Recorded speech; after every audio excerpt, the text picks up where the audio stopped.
আসসালামু আলাইকুম প্রিয় শিক্ষার্থীবৃন্দ। তো তোমরা যারা আমার এডুকেশন 24 চ্যানেলটি এখনও সাবস্ক্রাইব করো নাই তারা অবশ্যই সাবস্ক্রাইব করে পাশে থাকবে।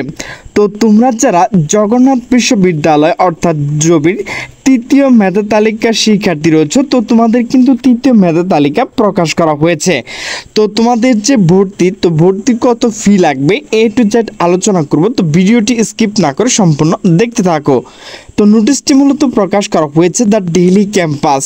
তো নোটিশে বলা হয়েছে জবির তৃতীয় মেধা তালিকা প্রকাশ, ভর্তি ফি জমা দেওয়ার নির্দেশ। তো নোটিশটি মূলত প্রকাশ করা হয়েছে 17 মে 2025 রাত 8টা 38 মিনিটে। জগন্নাথ বিশ্ববিদ্যালয় জবির 2024-25 শিক্ষাবর্ষে তৃতীয় মেধা তালিকার চান্স প্রাপ্ত শিক্ষার্থী আগামী 17 মে থেকে 20 মে তারিখের মধ্যে প্রয়োজনীয় কাগজপত্র ও ভর্তি ফি জমা দেওয়ার জন্য নির্দেশ প্রদান করা হয়েছে। ভারপ্রাপ্ত রেজিস্ট্রার অধ্যাপক ডক্টর মোহাম্মদ গিয়াসউদ্দিন স্বাক্ষরিত এক বিজ্ঞপ্তিতে এই তথ্য জানা যায়। বিজ্ঞপ্তিতে উল্লেখ করা হয়েছে ভর্তি ফি জমা দেওয়ার জন্য শিক্ষার্থী জগন্নাথ বিশ্ববিদ্যালয়ে জবি ওয়েবসাইটে নিজস্ব প্যানেল লগ ইন করে ভর্তি ফি জমা দিতে হবে। এছাড়া প্রয়োজনীয় কাগজপত্র জমা দেওয়ার জন্য 17 মে থেকে 21 মে এর মধ্যে বিশ্ববিদ্যালয় খোলা থাকা দিনগুলোতে জমা দিতে হবে।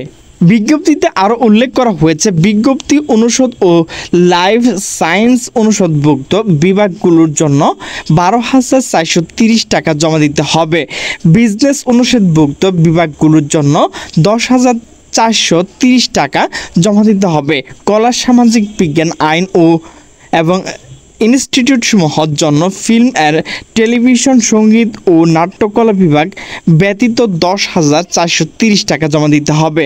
ফিল্ম অ্যান্ড টেলিভিশন বিভাগ এবং সঙ্গীত নাট্য বিভাগের জন্য 12,430 টাকা জমা দিতে হবে। চারুকলা অনুষদভুক্ত বিভাগসমূহের জন্য 12,430 টাকা জমা দিতে হবে।